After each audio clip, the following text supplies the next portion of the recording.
ini kebenaran kepala pas pampres, bukan periode yang sekarang. Saya cerita, saya nggak sebut-sebutin nama.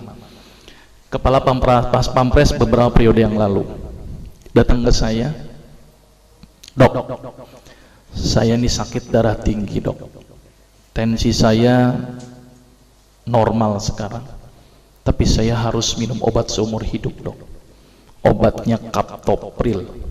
Saya bosan minum obat ini. Bisa nggak dok saya nggak minum obat ini? Saya pada waktu itu terkenal sebagai terkun, Mbak, dokter plus dukun itu ya. Jadi datang ke saya pengen nggak pakai obat. Saya bilang ke bapak itu, baik Pak, kita coba. Obat saya stop, saya kasih apa? Timun, seledri, bawang putih, pisang raja, kurma. Pulang Pak, kontrol lagi minggu depan. Apa yang terjadi setelah minggu depan? Tensinya tambah naik Pak. Dokter gimana sih dok? Bukannya stabil kok malah naik. Kenapa ini dok? Wah, saya ngeliat tampangnya udah serem banget itu kan. Yaudah deh Pak, saya coba lagi, dosis saya naikkan Pak. Timun dinaikkan, bawang putih dinaikkan, pisang raja dinaikkan, kurma dinaikkan. Orang bilang belenger nih orang gitu ya. Kontrol lagi Pak minggu depan. Apa yang terjadi Pak? Setelah minggu depan tensi tidak turun-turun. Saya pada waktu itu sempat hopeless. Aduh, harus gimana lagi? Dan bapak itu bilang ke saya, ini real pengalaman saya ketika praktek, dan real saya menggunakan terapi ini adalah pasien pertama saya. Saya pada waktu bilang ke bapak itu begini, tapi sebelum bapak itu bilang ke saya, dok ini udah nggak berhasil dok, apakah saya harus kembali ke kaptopril lagi? Tapi sama aja dong, percuma kalau saya harus kembali ke kaptopril lagi. Saya bilang ke bapak itu, Pak, saya sebenarnya punya sebuah pengobatan ini belum pernah saya gunakan Pak. Jadi kalau bapak mau Pak, bapak adalah pasien pertama saya yang mau saya coba dengan terapi ini Pak. Daripada bawa pulang nggak bawa apa-apa, kalau bapak pun mau. Dia mikir, ya udah dok, daripada saya pulang nggak bawa apa-apa, boleh deh saya coba. Ini luar biasa ini ya. Akhirnya saya bilang kepada bapak itu, baik Pak, saya coba terapi ini. Kalau 2 minggu tidak ada perubahan, bapak nggak usah ketemu saya lagi. Tetapi kalau bapak ada perubahan setelah 2 minggu, tolong Pak ketemu saya lagi selama 2 minggu.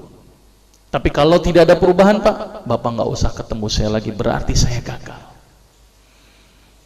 Dia mikir berapa saat. Baik dok, apa terapinya? Sederhana Pak pada waktu itu. Saya suruh apa bapak itu? Siap dok, apa yang dokter lakukan? Saya bilang ke bapak itu, Pak, tolong bapak senyum sehari 20 kali Pak. Dan setiap kali senyum selama 20 detik. Gila nih kali dokter ya. Bukan dikasih obat malah dikali senyum gitu ya. Sudah Pak, jalankan saja. Kalau tidak sembuh nggak usah ketemu saya lagi, tapi kalau sembuh tolong 2 minggu ketemu saya lagi.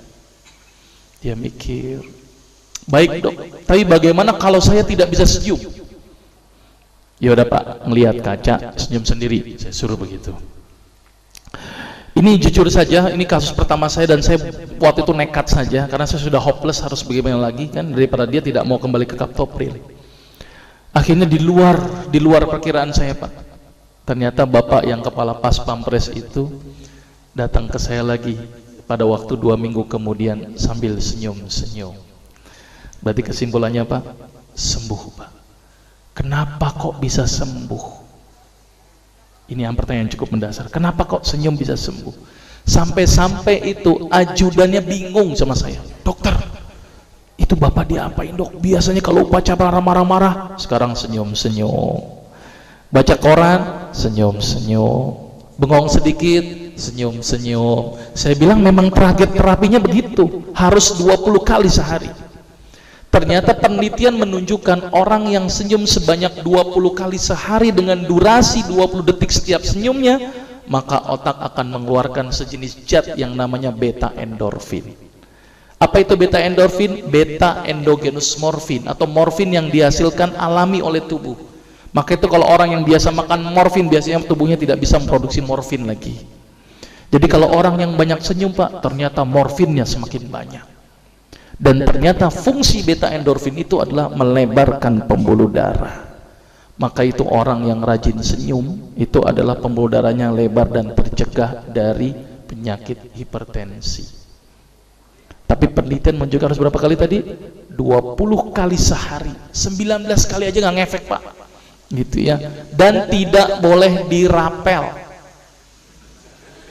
20 kali kali 20 detik berarti berapa? 400 detik sekaligus saja, nggak ngefek Pak. Yang ada kering itu gigi, gitu ya. Jadi senyum yang berefek itu harus intermiten. Sekarang senyum, nanti senyum, nanti senyum. Ada lagi tuh pasien yang nyeletuk, dok, tetangga saya tuh sering senyum, stroke juga. Saya bilang Pak, kalau ada orang yang rajin senyum tapi juga kena darah tinggi juga, berarti senyumnya nggak ikhlas. Ngelihat orang melarat, senyum-senyum, orang susah, senyum-senyum. Nah ini senyum yang nggak bermanfaat Pak.